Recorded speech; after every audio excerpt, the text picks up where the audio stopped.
Well, thanks everyone for coming. I'm Artie Merritt, the BD go-to-market specialist for Bedrock here in the Bay Area.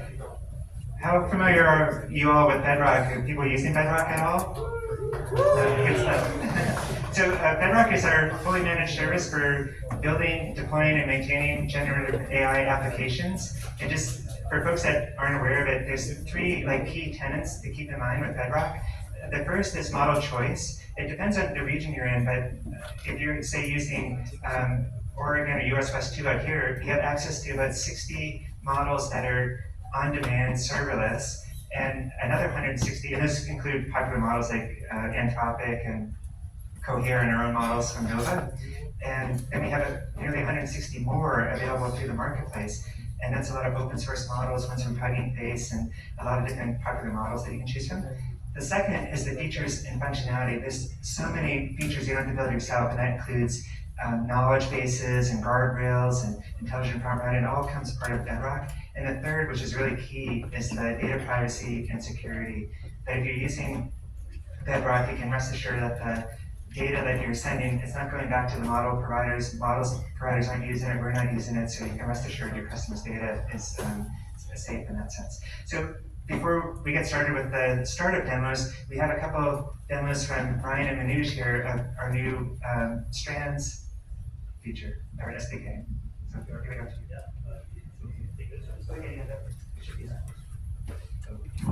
Hey everybody, I'm Ryan. I'm a product manager at AWS. I flew down from US West 2 today to show you a demo of Strands.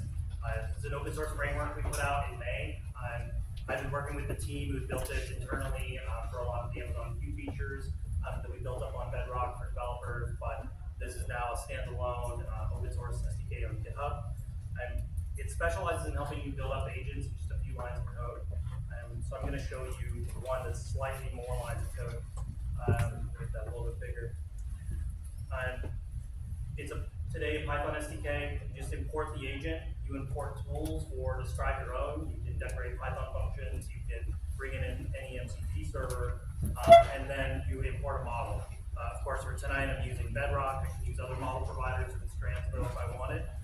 And in this case, I'm just using Claude 4 Sonnet, and I'm taking advantage of a beta feature that I wrote a blog about called early thinking that lets the model think during its tool calls and make decisions between tool calls instead of waiting for complete reasoning loops. And so just to kind of show you how that works,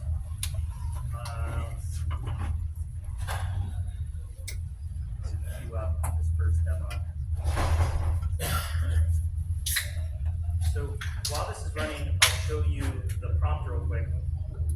I've given it the ability to make HTTP requests, and I've given it the ability to use a Python REPL.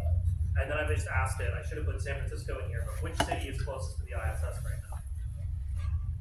And what the model is doing is realizing it has training data that tells it where it can get information about the International Space Station.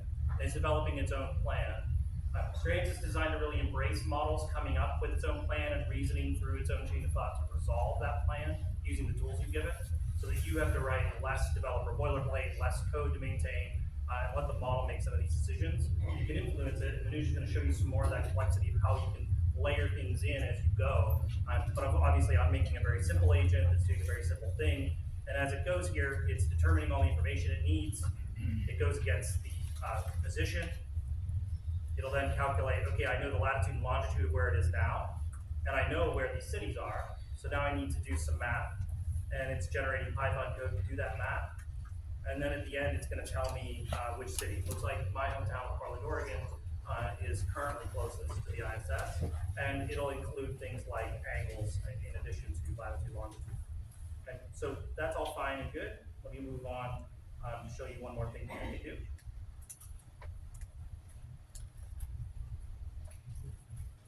And so this next demo is really just the same demo again, but in this case, I'm emitting telemetry to an OTel endpoint. So Strands is fully built out for open telemetry.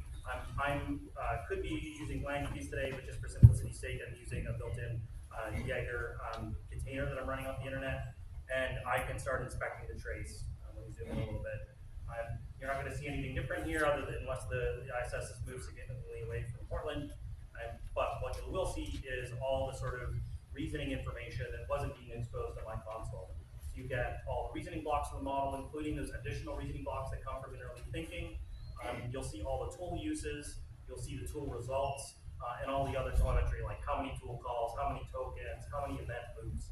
And what Strands is doing for you is packaging that up. So your model, your tools, and your prompts, it connects all those things together, it emits telemetry for you, helps you connect other tools, it helps you manage that event loop, so you can, for instance, limit or expand what the model is able to do in those loops. And then you can do more complex things like my final demo using MCP tools. So in this case, using the same model, but I'm adding in these MCP servers. This is just a really basic local version of these tools instead of running them on the cloud. But I'm using some off-the-shelf AWS Labs tools to run a serverless environment.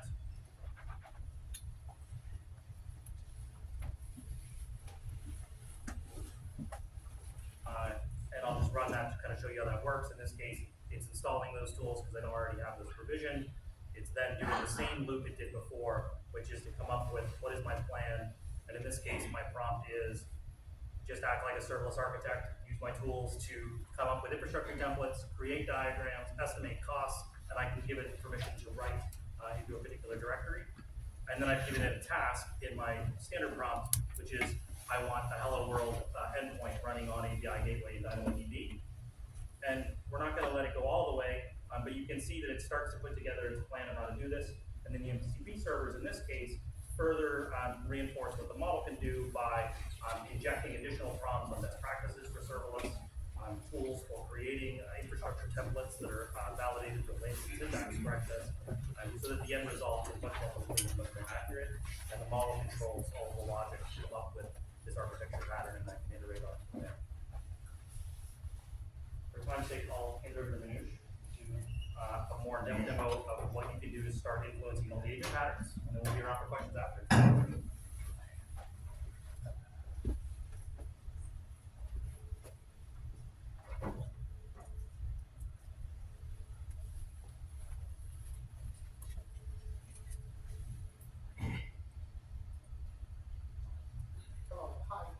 Hey everyone, my name is Manoush. I'm a specialist solution of Bedrock, focusing on our startup customers.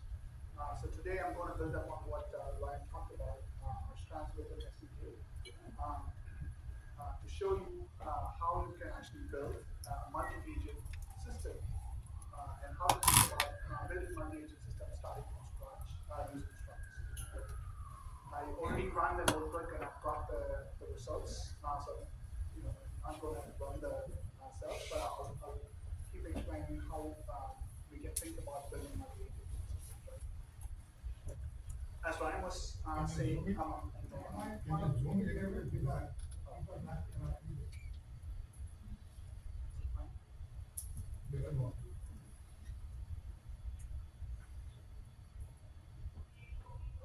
so I'm importing some strands related libraries.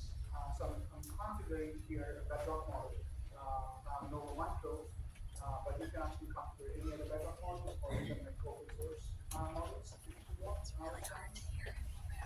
And then, so here what I'm doing is I'm building a startup advisor. So first I'm going to test if my startup advisor is working just based on the LLM's knowledge, right? I'm not going to give any.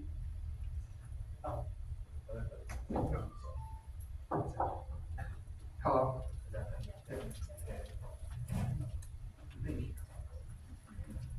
So I'm not going to give any tools, at least for now. So I'm going to just test it out with just the model itself, right? So here's how I brought the agent class from strands, and I'm giving some basic system prompt, and then connected the agent class with the model, right? So and then this is my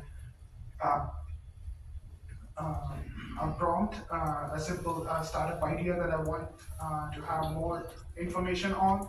So it's going to just call the model. It's a very simple loop, and just going to process it, right? So nothing too special, and all the content that's generated, it's purely based on the model. And then, as a next step, I'm going to connect to an MCP server. in order to do some kind of web searching, right? So it turns out just the knowledge of the model is not going to be sufficient. I need to rely upon some external tools. So I brought in the MCP server. I'm trying to create a connection between the MCP client and the server here. So that's all my configurations exist here. So for now, I'm just pulling the server locally and running it locally in a container.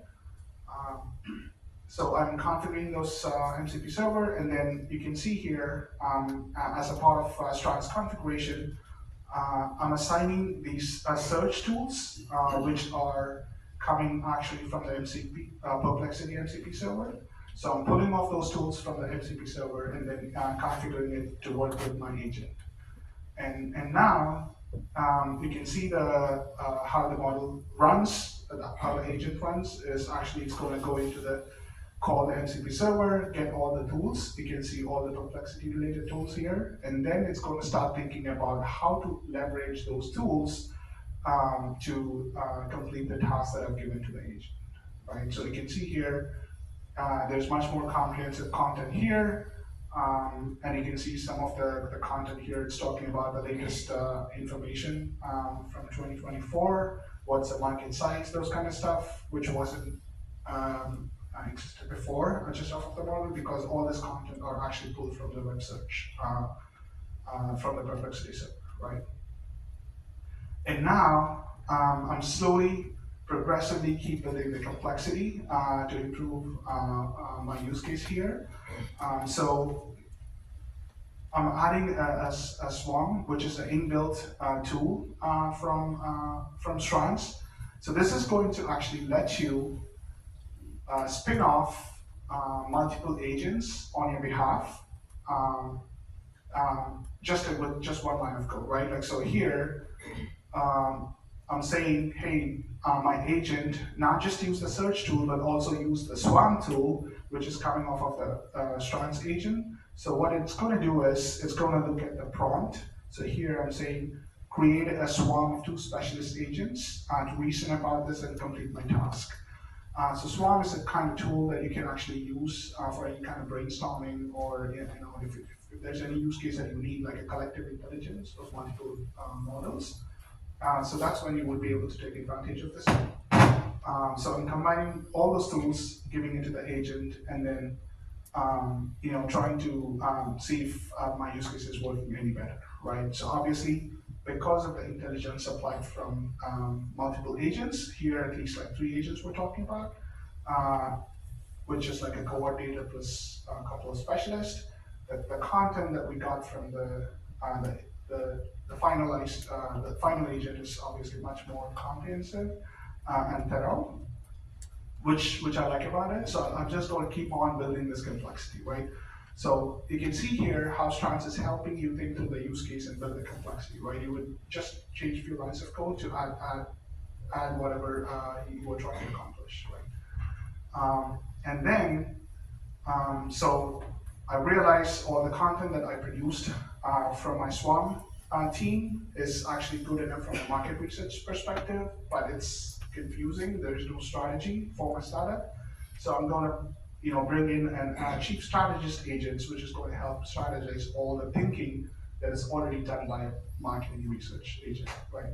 So as you can see here, I'm adding another agent to the mix, and then I keep on building this complexity, which, for example, here you can see here my market research, which is the output of the market research agent. So I'm just going to straight hand over to the strategy agent, and then the strategy agent is going. It has got all the content in the market research, which is going to give me the final content, right? So just for demo purpose, I truncated all the content. So you can see here, there's like 2 different content, 2 different pieces of information here. And then again, so it seems like, the way I'm thinking about this use case and the content that is being produced by this multi-agent is working out. So I want to make sure this is persistent, saved somewhere. So, I'm bringing in all the writers capability here. So there's a bunch of tools you can see here, all the gray boxes or actually inbuilt tools that's available from Strands. So FileWrite and Editor. So FileWrite is going to, it's like a tool which is going to help you write all the content that's produced by the models, somewhere persistent in your system. And then the editor has the capability to do all the like replace string complex edits that one that the agent might suggest to do for your file. So those are the things that you can do with these tools. And now, so I'm bringing all those tools into this mix. So you can see here, I'm bringing in the inbuilt tools, the MCP server, and 3 or 4 agents, all working towards the task that I'm doing today. And then,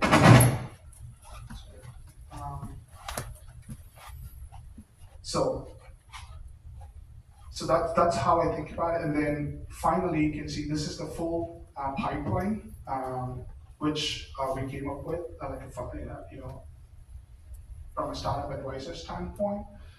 So you can see here like a hierarchical pattern where there's a coordination happening between the startup advisor and all the specialist agents.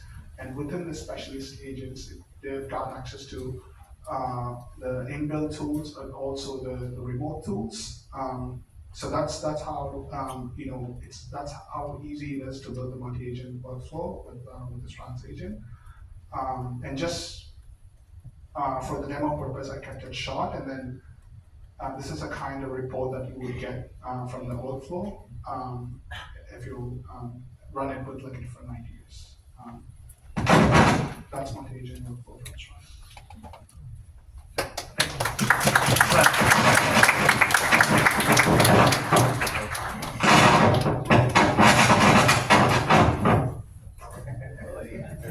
A different kind of agent. Manoj, Ryan, I don't know if I see Amanda here. They'll be here later on too, so if you have questions, and there's a whole slew of us for AWS floating around that can perhaps answer the questions too. But first up, we have Brainbase.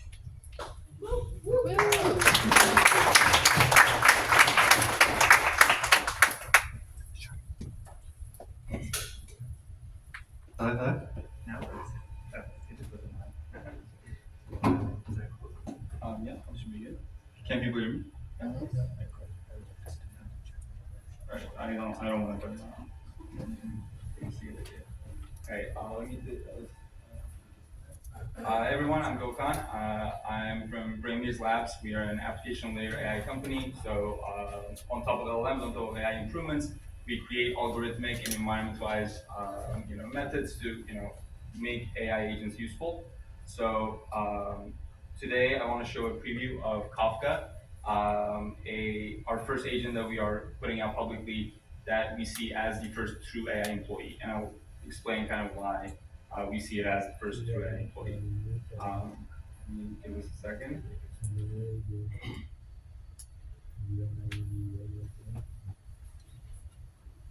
Right. So basically while we're going on, I'm going to go ahead and send a message to Kafka saying for it to grab my emails and then give me a call at my phone number with a brief digest, and hopefully sometime in this demo it should give me a call talking about my emails. But while that's going on, let me talk about kind of what Kafka does. So Kafka, just like a real employee, has an entire computer at its disposal on the cloud that we built. So what that means is that Kafka can use code, Kafka can use shell commands, Kafka can use the file system, and Kafka can use actually a browser as well, so that it can just like go ahead and do any task that you throw its way. And then, so in addition to that, what we also gave Kafka is the ability to have an email. So you can send Kafka emails, Kafka can send emails back to you, which is a very fundamental part of being an employee and having a coworker. Kafka actually has his own phone number as well. So you can call him, you can call you can call other people to do outreach. You can also use Kafka or Slack. So it works just like an actual employee, and it's able to do things very long term. So a couple use cases we're going to run here while it's grabbing my email and doing all that. So here's a use case that is very common. Here's a example user email that we get all the time. So this user is asking for their users data. So this normally would be a lot of work. What I can do now is, since Kafka has his own email address, I go ahead and tell Kafka to pull this from Metabase and then go ahead and make this report, and then send it to our customer on Slack. So just like an actual intern, I can just give this task to Kafka. What Kafka does is he goes ahead and pulls up the Metabase dashboard just like I would, and then goes ahead, reasons. So one thing we developed with Kafka is structured thinking. So that is what kind of enables all of this behavior. Goes ahead, accesses all of that. So we give it, all of the details, and then at the end of the day, it makes a report just like the one I would that is ready for us to send to our customer. So another way we like using Kafka is that having it access things through the browser. So we do a lot of hiring at Brainbase. So work at a startup does not have APIs. So this is something where we use the browser feature with Kafka. So Kafka is able to go ahead, log in, persist, and do everything just like I would tell someone else in a team. So here it's going ahead and getting all these applicants and then going ahead and making a list. We can also use the same thing over Slack. So this is one of my favorite modalities to use. Just like I said, Kafka has its own Slack. So here, for example, we have a take-home submission we got from one of our recent applicants. So here, instead of running this ourselves or running it through the team, I just give Kafka the GitHub link, nothing else. I just say, check if this is good, give me pointers on the code quality. Kafka goes ahead, does a great job.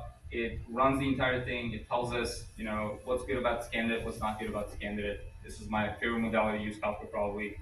And then you are also able to use Kafka through schedules and workflows. So you can go ahead and set Kafka to run on API trigger, set Kafka to run on any other trigger, set Kafka to run on time. So every day 9 a.m., every day 10 a.m., every Monday. Do this, get this briefing, send this message to our customer. All of that you're able to do. And we were told strictly that there would be no slides allowed. So what we did was I went ahead and told Kafka, oh, I'm getting a call. All right, let's do this first. Hey Kafka, how's it going? Hey there, this is Kafka. Just giving you a quick update on your emails from the last 8 hours. You've received a total of 30 emails. 2 of them are pretty important. One from Crew AI discussing AI agent use cases, and another from Stripe about Klarna payments being enabled on June 30th. The rest are mostly event invitations and product updates. A notable event is the first block event in San Francisco on July 15th, focusing on the Mercor startup. No urgent action items popped up, so you're probably on that side. Okay, cool. Do you need any specific details about any of these emails? We're sort of in the middle of something, so I'm gonna let you go. Thank you. So what I could have done here is I could have actually given. Thank you. So what I could have actually done here is I could have given Kafka another task. I could have given someone like draft a copy, draft an email to reply, add that to my calendar, all of that. Kafka would be able to just go ahead and do that. Kafka has access to more than 1,000 integrations, and the ones that it doesn't have access to, it can go ahead and use through the browser. So this is all of this together, all of this environment essentially enables Kafka to do very long-term tasks, very realistic tasks, unlike the kind of flashy demos that we usually see. And we're very excited to kind of develop it, so we're very hard to work with the next generation of Kafka here.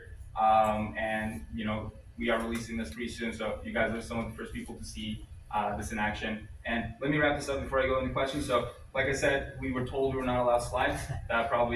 We probably would have been allowed.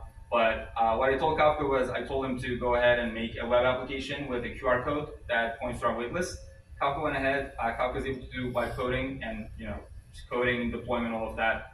He went ahead, made a whole project, and then went ahead and deployed it. So if anyone wants to try out Kafka, if anyone wants to be one of the first people to check it out, feel free to go on our waitlist, and we'll reach out. Before I go into questions, we are also hiring rapidly. So if anyone's interested in working on agents, kind of algorithmic improvements in agents, putting LLMs to use, making them reliable, making them work on planning. So the next frontier we're going towards right now is memory. We're hard at work on memory, and building out these high fidelity agent environments, these computer machines that enable Kafka and the next Kafka. Please come join us. With that, if you have any questions, I'd love to take it. Anyone have any questions? This is very interesting. So, in the near future, when humans are replaced by systems called Kafka, can you please give us your vision for integrating this into real businesses and where you see this going? Yes. So for the next 5, 10, up to 20 years, I don't expect there to be a full change in the workforce, as in everything being Kafka.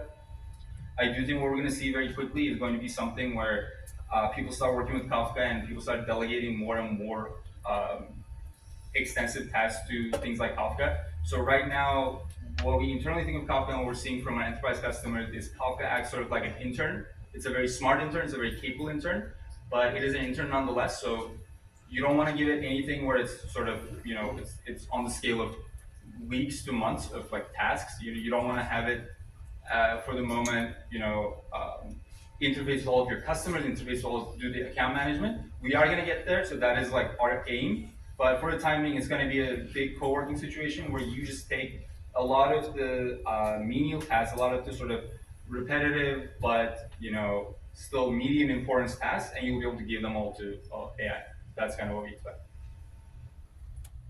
Any other questions?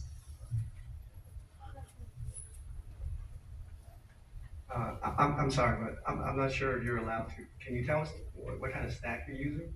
What kind of stack in terms of the AI? Well, we're using Bedrock. No, I mean, well, really? But yeah, what in terms of stack? So we have 4 pillars that work in. At Brainbase, we have 4 pillars that work. So we call it front-end, back-end, AI infra. So for infra, it's Kubernetes-based systems with Firecracker VMs that are kind of the basis for this. So everything here is vertically integrated. We built everything from the browser to the image that the computer is using to the agent framework underneath. That part's coming from my PhD, and as well as the voice that you just got. So all of that was vertically integrated, something that we built. The front end and everything is very standard. It's Next.js, React, the standard stuff. And in terms of the LLMs, we are fine-tuning our LLMs right now.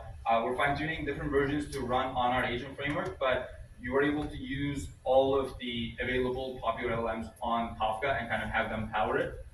Some LLMs work better than the others, and we expect that the ones that we're fine-tuning right now are going to be a lot more performant in these fidelity environments than the existing LLMs. Let's give a round of applause.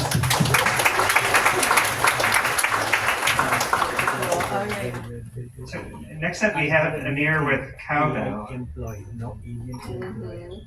Are you able to pick the static? Yeah, that's what I was trying to figure it is.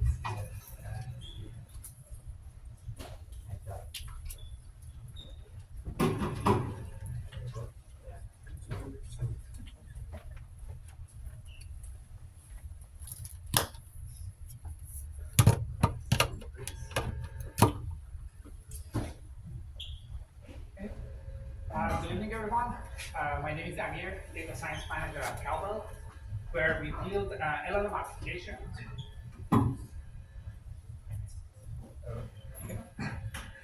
LLM application for cyber insurance. Today, I'm going to show you how we are using LLMs to solve one of the most challenging process in underwriting process, which is email submission. Let me start with the scale and complexity of what we are dealing with. On a typical business day, we receive close to 300 emails per day. Each email may have anywhere between 1 to 20 attachments, and each attachment could be up to 200 pages long.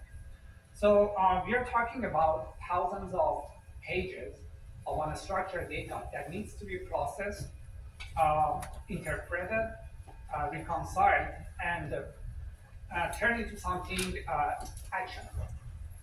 It's not just volume, it's also the variety that makes it more challenging. Each attachment could be PDF, it could be a Word document, Excel file, image. PDF could be well structured, or it could be scanned PDF with handwritten notes. So, and each submission may have a variety of all these different attachments. So for an underwriter, it means they need to open dozens of files, read through them, and extract more than 100 data points that we need, and manually enter them into our system. And imagine you do it 300 times a day. We had 10 full-time people, specialists, working on this day in and day out. But with this automated tool, we can process each email in less than 15 minutes. Now we can use all those resources in other areas. And it's not just data extraction, there are a lot of more steps involved. We reconcile all this data coming from different sources. We scrape their website to enrich the data. We do several layers of classification, spam detection, sentiment analysis, identifying priority, etc. With that being said, let me show you how it actually works in action. So I'm gonna send an email like a broker would with some information about the client and what product they want, what coverages they need, and also attach some PDF and Excel file. And by the way, these are all synthetic data, so there is no customer data trained here. Since this takes anywhere between 10 to 15 minutes, I did it before, so I'm not going to actually send it because we don't want to wait here until we process. But after we receive this in our concierge email, as you can see on the top, all the workflows and all the agents get triggered, and we start processing, extracting everything. And once it's done, you should be able to see that on their submission page. And this is the submission that I said. Here we show all extracted data and categorized under different tabs. And let's look at firm as an example. We extract each field and the confidence associated with that field. On the top right, we also show overall confidence. If it's above 90%, then a quote automatically get generated. But if it's less than 90%, that's where we introduce human in the loop, where underwriter can go and validate this field. And if it's less than 100%, there could be different reasons. Either the quality of the image was low, or if there was conflict between different documents. And we capture all of those in a note for underwriter, so they know exactly what happened. So after they review that field, they can click on the confidence, and the confidence goes to 100%. You see some 0% fields, it means that data was not available or not provided. If these are mandatory fields for creating a submission and a code, then we generate an automatic email and send it back to broker asking for missing fields. And these are all happening automatically without any human interaction. And we can look at other tabs, the type of coverage that you're asking, and I talked about different classification. You can see the result here. The type of email, it's a new one. It's a submission, not a claim, not a BOR, and they are asking for management layer, liability, and different products. And if there is any incident or lost data previously, we can see here. So imagine all the work that underwriter needed, they can have it in minutes here, and they can quickly check everything. And once confidence is above that 90% threshold, all the downstream workloads get triggered to run our risk model, OFAC check, etc. And then within minutes, underwriter should be able to see the code with any other flag like urgency or follow or anything else. So this is our AI driven submission workflow. And we have gone from days and hours of manual work to just minutes of automation. And we are excited to expand this to our other workflows. And thanks for your attention. If you have any question, I will be happy to answer.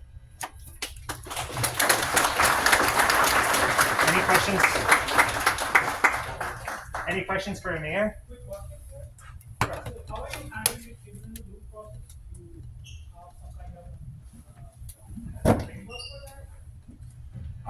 So let me go back to this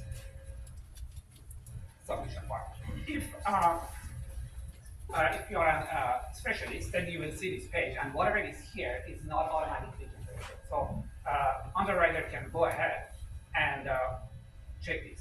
And another feature that we are developing, once they click on each field, it's kind of a line that opens up the document and shows where exactly this field is coming from. So they can quickly check it, bump it to 100%, and then go. It's like a review of status of the Right. Final review and confirming the low confidence rate. Can you discuss cost reductions and pricing for processing data at this scale, on a per employee basis? What does it cost to do this? What is the, change in work style Sure. when implementing things? I don't have the exact number how the cost reduced, but for time I talked about it takes days before this, but now it's between 10 to 15 minutes. But on cost and accuracy, we have some estimation that cost reduced by 4 to 5 times reduced. And accuracy, again, I don't exactly remember the number, but significantly increased the accuracy as well. Any other questions for Amir? One in front. Thank you. The question is, in your demo, there is an email interface, and also in this chart, you have the PDF file. I assume that's from the attachment to the email and it's coming processed? Yes. So when we receive the email, we process it, we put it on a queue, and we separate the body from the pipeline, which would be a piece of pipeline, and then everything goes to PDA, Bedrock, and then we extract it. Let's give a round of applause for Amir. Next up, we have Resolve. Where's oh.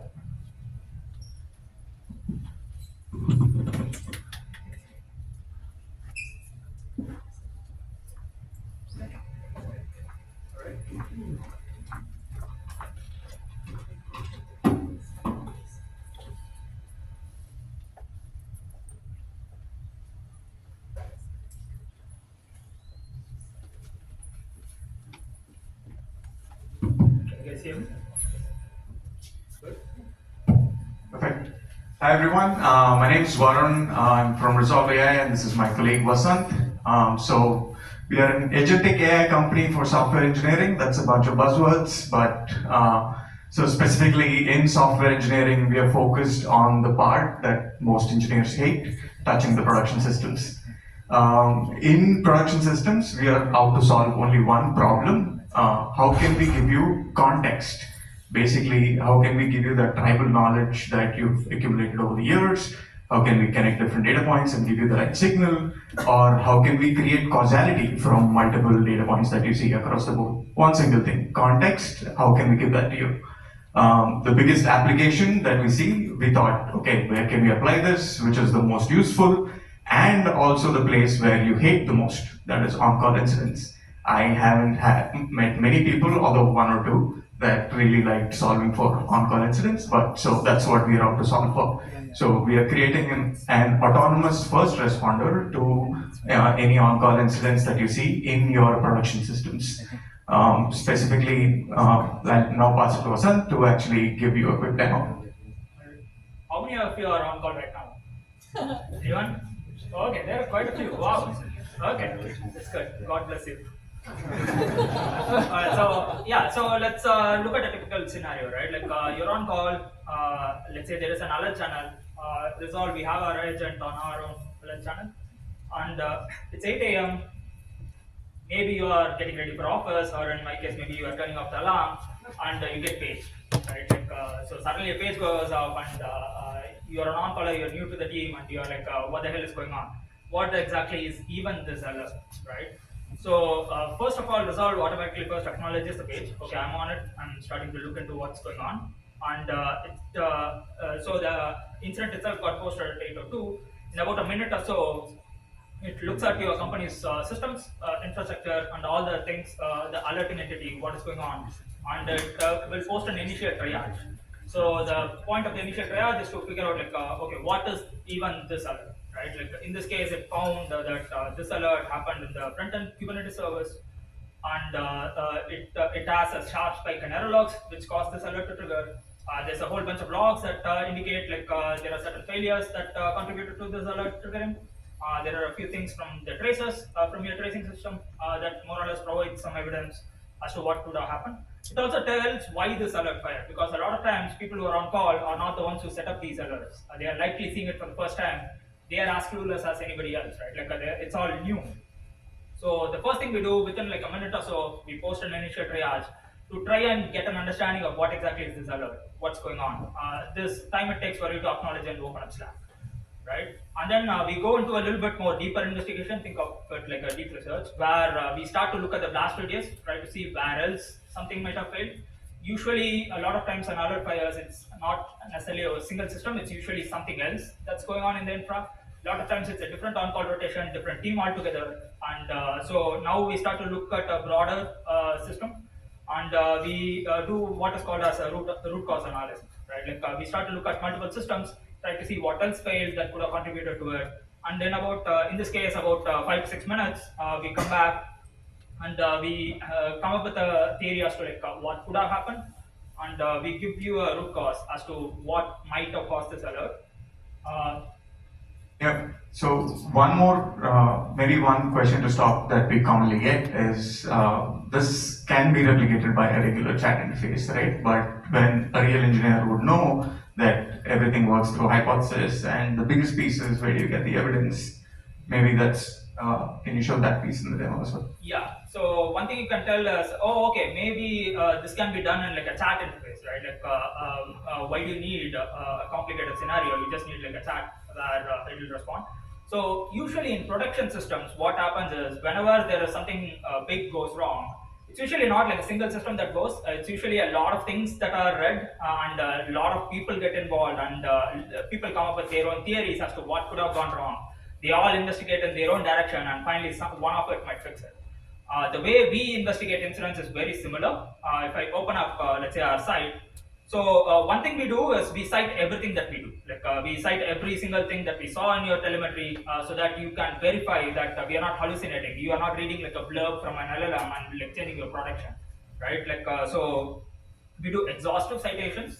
If you go to our site here, initially like there is a little bit of evidence as to like what logs could have caused this alert to trigger, and here's the initial triage that you saw. And for each of these things that we present, we show you evidence. So here is the log that might have caused this. Here is the trace span that could have caused this. And the way we investigate is very similar to how humans go about do this. Like so, we come up with a few theories as to what could have gone wrong. And for each theory, we go and exhaustively investigate against your telemetry. Like in this case, there were like 5-6 theories, out of which one of it, we got enough evidence for me to go back and post as a root cause. And we exhaustively cite our work, as I mentioned. Like so, for each of these theories, you can look at the evidence. Here, we looked at some of these dashboards. We looked at some of these spikes over here. We look at a bunch of your logs. We look at your tracing systems. So we more or less cite everything that we do for every one of the theories that we have gone ahead. You could also say like, oh, okay, none of these theories make sense. I have a theory of my own. You can add a theory and like let result go and like try and figure out what's going on. So you can add a theory on your own. The obvious next question is, how do you solve this? You have a theory, but what's next? Yeah. So okay, so maybe you are saying like, all right, like so the incident started in front end, and then like it's caused by product catalog, which is probably a different service. Somebody else is on call there, but they are affecting my service, right? Like so now the question is, how do I solve this? One, you can ask resolve over here, right? Like how do I fix this? You can also do the same in Slack. Slack, we have seen it to be a truly multiplayer environment. So, for example, my colleague has asked, like, how do I solve and like, so we have access to your code. We query your GitHub, and we are able to tell, like, okay, it's caused by a flag. Just go and turn off this flag. That will cause it. You can even ask Cursor to go and like send a PR for you if you want. Yeah, so here it says like, yeah, so these are all like issues, just it's all controlled by a feature flag. The feature flag doesn't do too much other than like break your system, just turn it off. right? You can say like, okay, I want to drive this. I want to go back and forth. I don't want you going off and doing whatever. I want to query against my system and like get answers back and forth. So you can tell something like, so you can open up a chat interface if you want to really go through things in a chat. So you can say something to the effect of, is this a network issue? Right? And resolve within like a few seconds. We'll go and see the existing evidence, and we'll confirm this is not a network issue. This is caused through like a feature flag that has been internally set. So you can ask a bunch of questions like,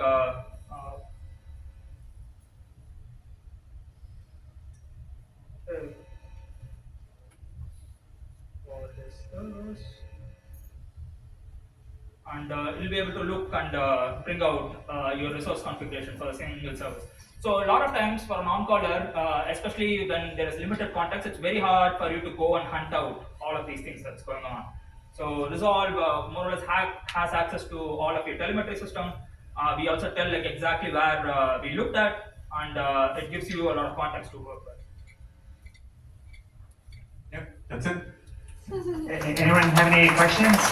Oh, by the way, we signed up for Kafka, but for now we generated our own QR code. So. Yeah. So one more thing I would add is after solving an incident, what happens, right? You have to write a postmortem. So we give you a nice timeline of all the things that has happened. Here we show you like, okay, the code was changed a while ago, and we also link you to the PR, like that probably modified the code last. And we give you all the evidences in a timeline that you can straight up copy paste in your postmortem. One question over here. One question, so which all data systems or sources do you have integrated with to make this happen? Yes, so first we have a good view, live view of your entire infra, right? Like for example, this system went down. If you go, so this is the Cube servers, but if you look at your application, it depends on a whole bunch of these services. So we deploy a sapling that automatically creates a live view of your entire infra. In a lot of systems, people don't have that view themselves. Like a lot of dependencies go, people add dependencies, remove it. And if you look at the dependencies of your entire company, this is not necessarily human viewable. It looks like a ball of fur, basically. Like it's a huge graph that ends up happening. We integrate with a ton of telemetry. So if you look at by integration, we integrate with practically every single telemetry that you can think of. And more or less everything that a human would see, we integrate with and use. Let's give a round of applause. Next up, we have the folks from Rosebud.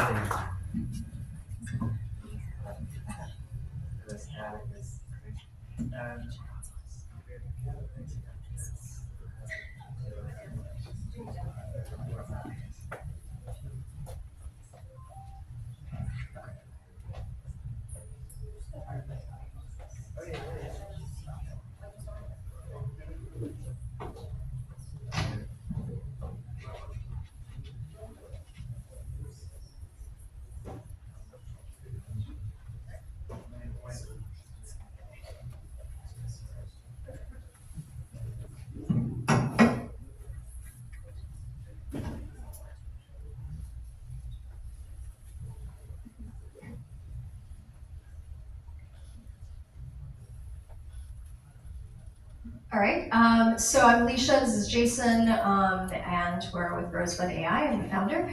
And so Rosebud is vibe coding for games, so pretty simple. And we're gonna demo by live, making games live with you guys. But before that, we have a 1-minute demo of videos, a bit of a sizzle reel, shows you how the platform actually works. And it's a live app, so you can go to Rosebud.ai to just start making stuff, 5 free prompts. So we're a little bit stingy right now. But yeah, no, over like 1 million games have been made in the last 3 months. We're really excited to just, try to make some stuff today in about 8 minutes, I suppose. Yeah. So yeah, let's play the video first. And we'll just try to blast the audio from Jason's computer, so, All right, so yeah, the site, you can type a prompt, start from scratch, you can start with our templates, but we really try to make this accessible for, even non-technical people. A lot of creatives use us. We manage assets. Here we're trying to make a farming sim, so there are already some assets that are available that the agent has intelligence to pull from. And slowly but surely, we'll kind of add some functionality. You can actually plant seeds, it grows, and there's sound that's being added. Some of this is sped up, so as you know, with vibe coding, you'll definitely run into bugs. So expect that in the live demo, but really it is true that our users, especially the ones who aren't technical, are able to make extraordinary stuff. And you spend hours a day kind of building, and it's a lot of fun. You don't have to get spelling correct to prompts, and you certainly don't need to know how game engine works. So you can literally write things like make it prettier, and the code will work its magic.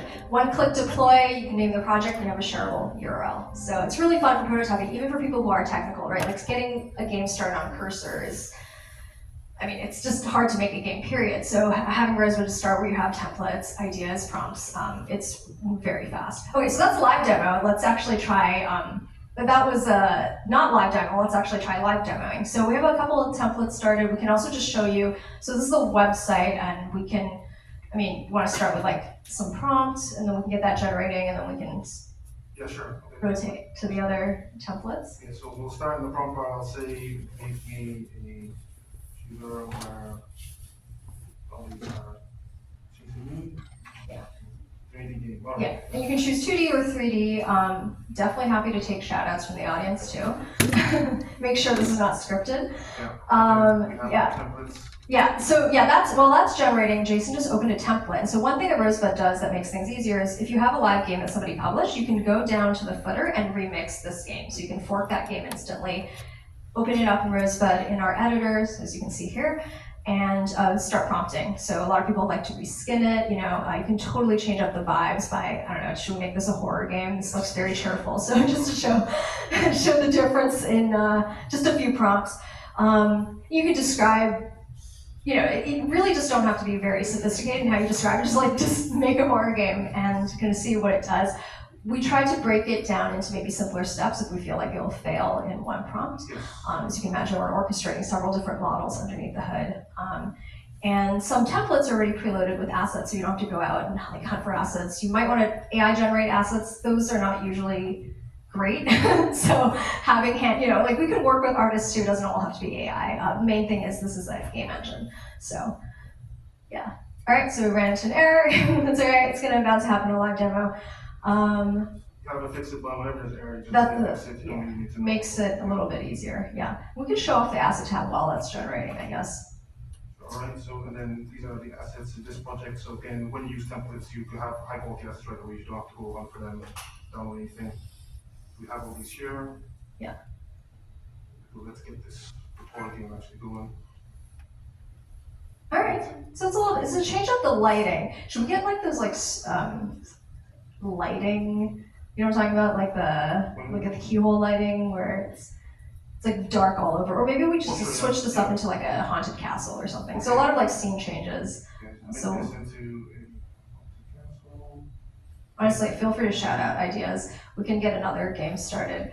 Let's open up another template while this is generating. Hopefully that won't stop. RTS. All right, let's make you choose the templates best for that. So this is another template that people like to start with, and then we can remix this. Okay, so basically, maybe I'll just make it be that. Make an RTS. We send units towards enemy base. Let the AI choose the. Sounds good. We even start 2D one too. Oh, nice. Okay, this is a lot more, I guess, creepy. We could add some zombie assets. And you can imagine, right now it's already very different vibes. Add some different gameplay goals, and then you get something that you can publish.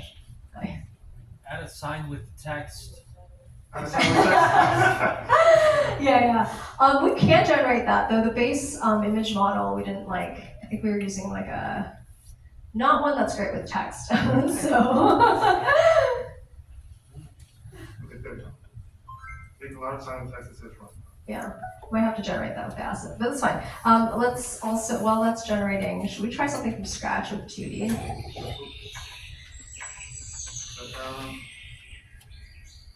Sorry, this is why Jason's navigating tabs and I'm talking. It's very chaotic. So the first one we did, we asked for make me a shooter with zombies as you can. Oh, nice. And that was from scratch. So yeah, sometimes starting from scratch you can be pretty successful as well. Yeah. See the zombies get so same. Where are those zombies? Funny thing I like to do is there's a screenshot in the prompt bar, so sometimes I screenshot like as a receipt, it's like I don't see any zombies. Do you see zombies? Submit in the prompt, and then it makes it troubleshoot better. I have zombies coming after us. Oh man. Not too threatening yet, but. No consequences. And literally, I could do the prompt, so no consequences. What are we gonna do if the zombie's coming after you? I guess you can say, Yeah. oh no. Any 2D game ideas people want us to try? Tetris? Okay, come on. I mean, Tetris it could definitely do. I think we could do Tetris since like GPT-3. Anything else? Any twists for Tetris? Sorry? We do, okay, Tetris and Pac-Man. Maybe let's just give it a little bit of creative and Tetris mashup or something. There we go. We have to give it like harder. You know, the frontier models have improved since GPT-3. We have to really stress the system here. We have the RTS. I guess Oh, we're cute. sending horses somewhere. Somewhere deep in the haze. Yeah. Yeah. I don't know. If we be able to send more, types. Yeah. Okay. I'm being told that also we can open it up for questions. So as these games are still generating, if there are any questions, happy to take it. Over here. So looking at this, it looks a lot like Replit used to a few years ago. I'm wondering if y'all have any idea about like syncing it up and down. Like, okay, this is cool, but I kind of want to do something specific. Like, how do I get into the code? I guess. Oh yeah, well, we do have a code tab, so I think Jason can navigate to that. So people can right now, you know, sort of in beta about automating like where the context is focused, but yeah, right now people can edit code and be able to get like into the weeds if they want to. So you know, even though it's easy to get started with Rosebud, if you're technical, you can definitely get into it. Yeah. Any other questions for Rosebud? Maybe we'll open the QR code tab. So I mean, it's just rosebud.ai, not hard to guess, but if you're too lazy to type that, you can definitely use the QR code as well. And I mean, honestly, if you just email me at Leisha@Rosebud, I'm happy to give like a free code to get started for the month too. We just didn't. Did we generate one? Oh, we generated a very long one. Okay, yes, but just email me. It's like AWS something. It's really long. My bad. Question for you. Yeah. What engines do you support? So this is all JavaScript based. So it's browser, and so the 3D framework is 3JS mainly, which is not a full game engine, but obviously rendering engine is good enough. And then on the 2D part, we focus on Phaser. Yeah. Right. Well, let's give a round of applause. Sorry. Yeah. Great, thank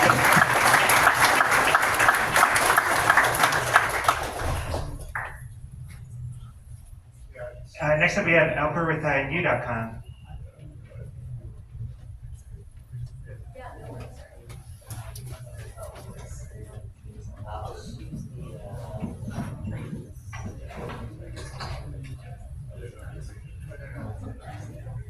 Hello.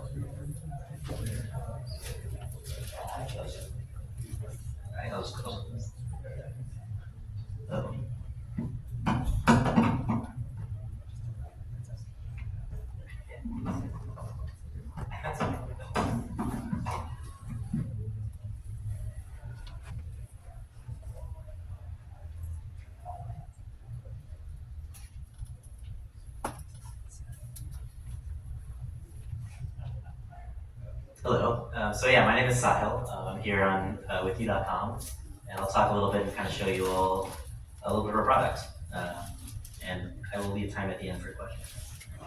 So kind of what are we building? So you may have. So we kind of launched UChat, which was kind of our first conversational AI engine back in 2022.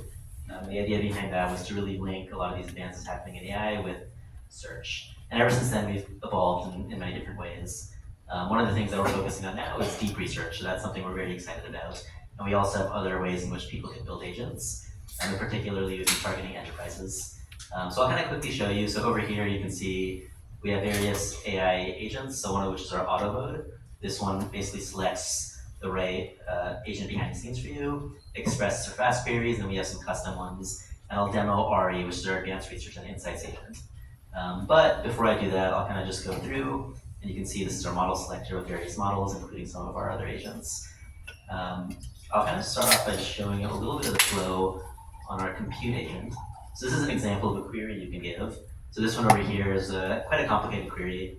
You can see we're asking it to collect 10 US sickle cell data, doing a Monte Carlo simulation, and then reporting a probability for which this therapy breaks even. You can see here is a report.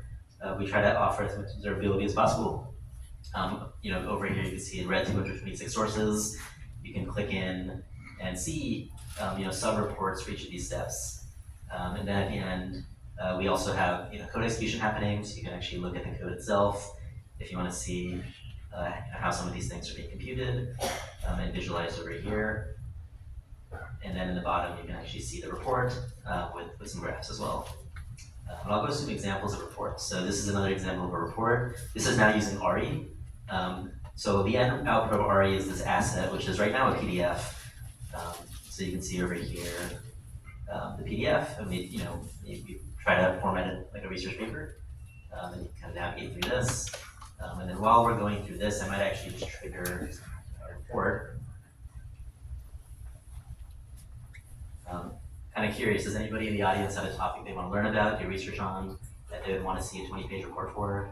Isn't a 20-page report?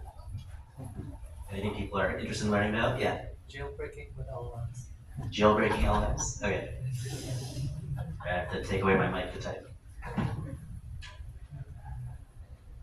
So, all right, please write a report.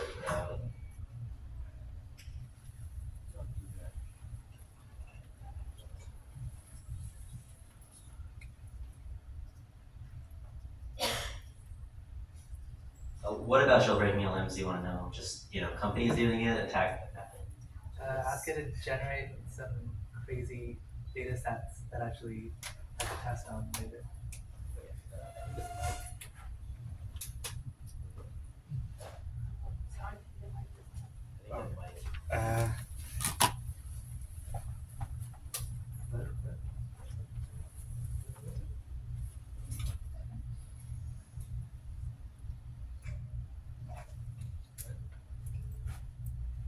All good, I'll try to stick that. But yeah, so basically now we've triggered Hello? the query. And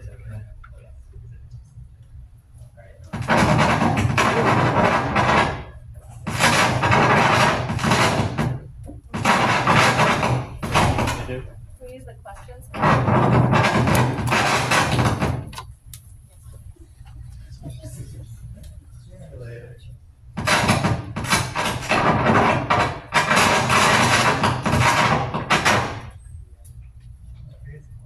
Oops, okay, sorry about that. Okay, so this is another example of a report. I'll go back to that one in a second. Here's investment opportunities in rare earth markets. This one is RE, so over here we read around 300 sources, and then we've generated this report with the PDF asset at the bottom.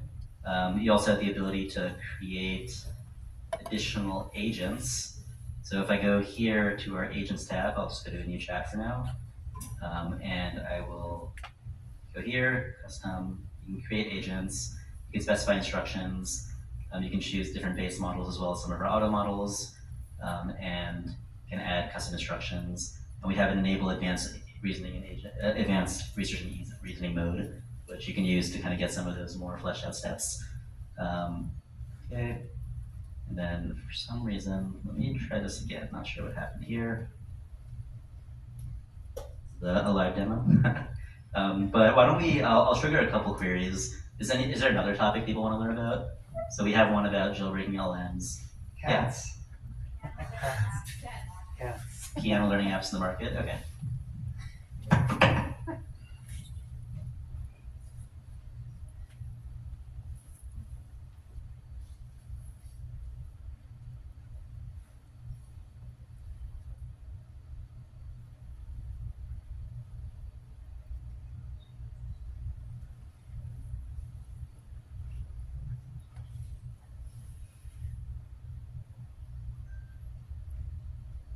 Okay, so I've triggered the query.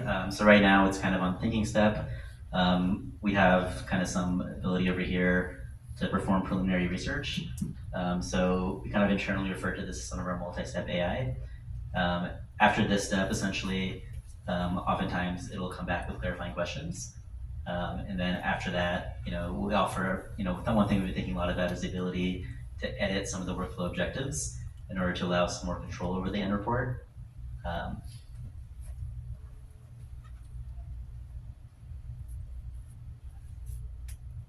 Okay, I actually think something is, we'll have to investigate this. But in the meantime, if you go to u.com/RE, you can see kind of some example reports here, and you can also give it a try. So you can kind of, sign up with your enterprise account or you company email. You can give it 5 free queries a day. But what I can show, be kind of, I guess we have 3 minutes left. I also do want to leave some time for questions.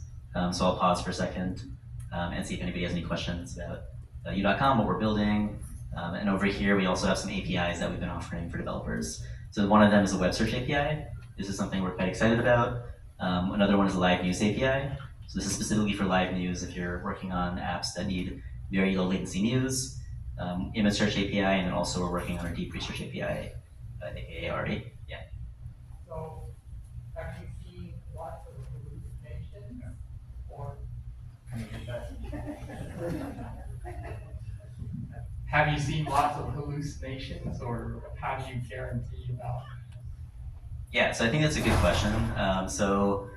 Hallucinations is something that's, of course, kind of an issue, and that will happen kind of with any product kind of creating some of these. One of the ways in which we go about this is by extensively citing.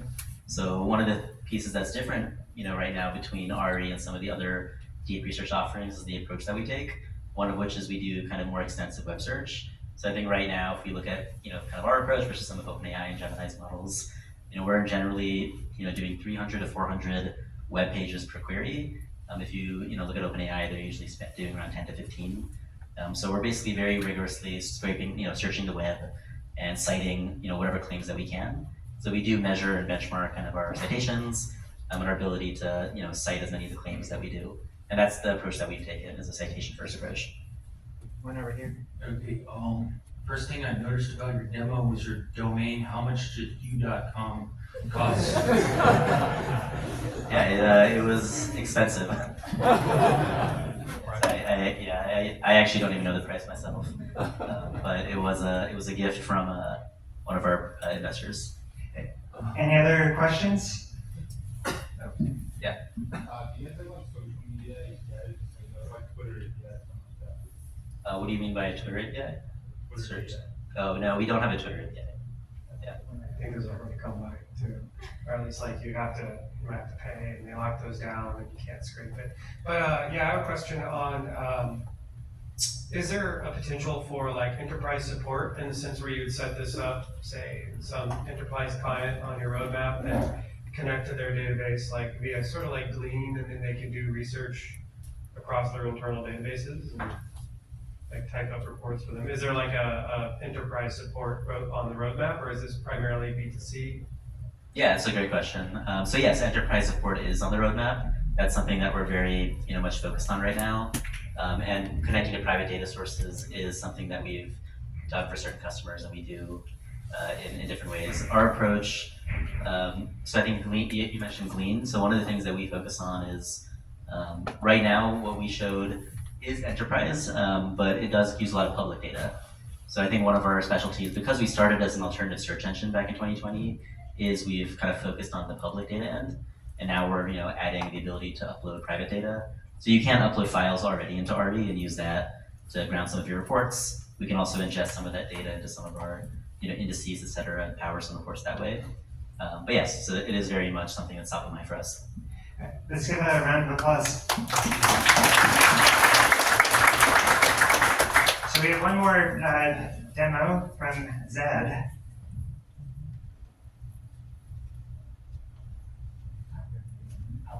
Take whichever one you got. 1 second, everybody. How is everybody's Tuesday going? Excited about all the demos right now? Yeah, sounds like some excitement. All right. Let's see, do I want this to allow us to connect? I definitely do. Yeah, I don't know why it's. Extend display. Yeah. Cool. You can see my lovely default macOS background. Let me see, how do I get things? There you go. Okay, I'm just realizing this is the wrong place to put this. Okay, 1 second.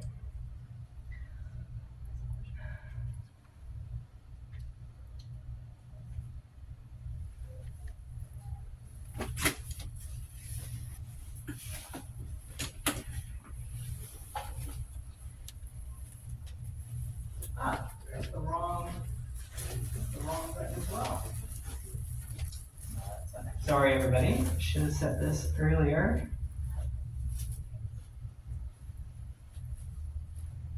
Here, let me redo this.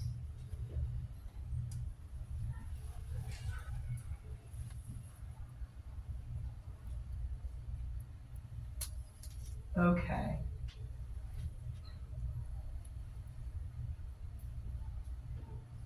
Hey, there we go. Just have to remember how to do it. All right, okay. Let's get this going. So, hi everybody. I'm Michaela, and I'm here from Zed, the fastest AI code editor. A little bit about us. Our founders created the Atom code editor way back in the 2010s, if any of you all remember that. Atom was great, but it had a lot of problems, slow, lots of plugins, etc. And so then VS Code ate it and ate the world. And then its forks ate all of us. So we're coming back for round 2, and we're doing it fast. We're building it from the ground up in Rust. So there's no VS Code forking here, no JavaScript, all Rust. And today I'm talking more about building with Bedrock rather than built with Bedrock. So let me pull this up here. Don't worry too much about that secret, you know. If you really, really want the tokens, you know, enjoy the 10 minutes or so. So to use Amazon Bedrock with Zed, you can use it with our AI integrations. So you just come over here to the Bedrock part right here, and get an access key and a secret. Toss that in there, and boom, you're connected to it. So I know we said no slides, but these are technically editors, so they're not really slides. And I've had the Zed project open this whole time. So why don't we just do some basic coding tasks? So let me pull up this. Doing this one-handed is harder than I expected. Let me pull up this buffer tests file right here from our database. And so if I want to add this as context, I can just come over here, add that there, and then let me do that a second time with channel tests right there. I'm going to add that in as well. And then I'm going to say, please, if I could use my mouse, please document the first tests in these 2 files. And before I set this up, I'm going to set this to follow the agent so we can watch what it's doing as it goes along. Yeah, there you go. So it is going to read those, and you can see this is our following feature. So this is kind of, if you use Figma, this is like Figma following, and we can see as the agent opens these different files and rates them. And now, if we're lucky, it's going to start writing into them as we wait for it all to load. And there you go. You can watch it streaming all that stuff in. So while it's doing that, I just want to talk about how to actually get these. You can come in here, and if you just go to Amazon Bedrock, first you need to get this model access, which a lot of you probably know. Then you need to set up an IAM user with the Amazon Bedrock full access right here. And then you just need to assign that to your user, which I have created here, Michaela, and get these access keys. And let's see if this is going to be done soon here. Given that I only have a few minutes left, I'll just show you the feature I'm trying to show you instead. So if you see, here's a recording of it. I gagged just in case the Wi-Fi here wasn't super great, but you can see, no, it's taking too long. I'll just stop that. if you were off coding and you want to set your agent in the background, we would pop up a little notification right here that should tell you, hey, it's done running your code. So we've gotten that, it's done all this stuff. Why don't we just go and review this file? And you can see we have like a pretty straightforward, like, this comment looks pretty okay. This one I want to reject, just like a normal setup right here. The interesting thing though is that this is using our multi-buffer system. So if you notice, there are different slices of the file right here. This is line 88 to 82, but in all of these, your LSP works as you would expect it to. You can get your code actions, and this even works across files. Like if I did a search for buffer test, all of these different files show up here, and I can do the exact same, multi-cursor actions across files if you wanted to do that as well. And so, yeah, I think I'm looking pretty good about this. I do kind of want to make sure that the AI kind of edited this correctly, so I'm just going to put this microphone down for 1 second. I'll speak really loudly. I want to test this task right here, so I can just do cargo test-p collab test channel buffer right here. Launch a custom binary like this with our new debugger locators. And if Rust ever compiles, the one downside of this beautiful language, you'll be able to see it start. Oh, right there, we are debugging, and I can look at the variables, and I'm like, you know what, I kind of want the terminal like over here. Okay, looks like things are pretty okay, so I'll just finish that off. And I don't know about y'all, but I like to use Git a lot, so I can just come in the Zed terminal here and type status, one-handed, but it is 2025. We don't need to use the terminal if we don't want to. So I can also do git add like this. And you'll notice this is very, very similar to our agent review. The agent review AI UI customizes a few of these things, but as it's all in here, so I'm just going to stage, I'm going to just stage everything there and commit it. And I'm going to say add docs. And there we go. And I won't push these changes because if you'll notice, I'm working on main, so probably shouldn't do that. Anyway, so yeah, that's a quick view of Zed and a quick view of our AI features. Honestly, this agent panel is kind of like you would see from like quad code or cursor. We can run terminal commands, you can bring in context, all sorts of stuff like that. And with 2 minutes left, I will open it up for questions. Any questions for Michaela? Okay. Do you support dark mode? Oh yes, we do. We in fact support so many modes. I currently have mine set to auto. Oh no, wait, I don't. Here, let me just pull up the Steam selector. So yeah, I have all sorts of different modes, and you can install extensions to get your own as well. Yeah, here, it is a little more comfortable. Yeah. Any other questions for Michaela? One in the front.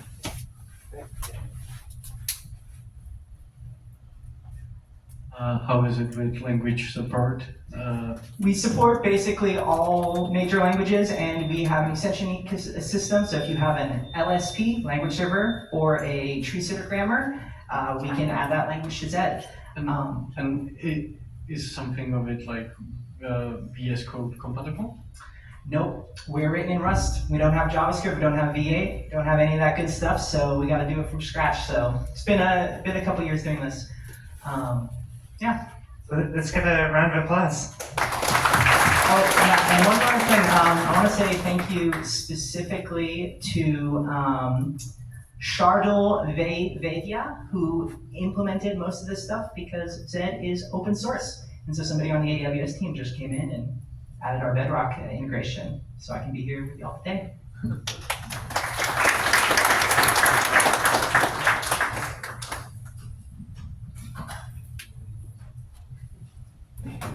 Before we go, one last thing here.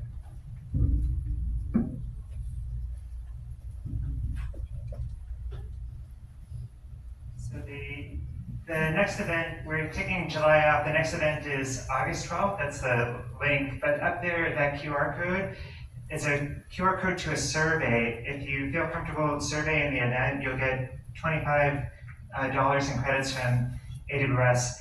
So once again, I appreciate everyone coming, and thanks for everyone for demoing too. I think we have about maybe 15 minutes left or so before they might kick everyone out. But to the extent you want to keep networking and network on the outside too. But I appreciate everyone coming. Thank you.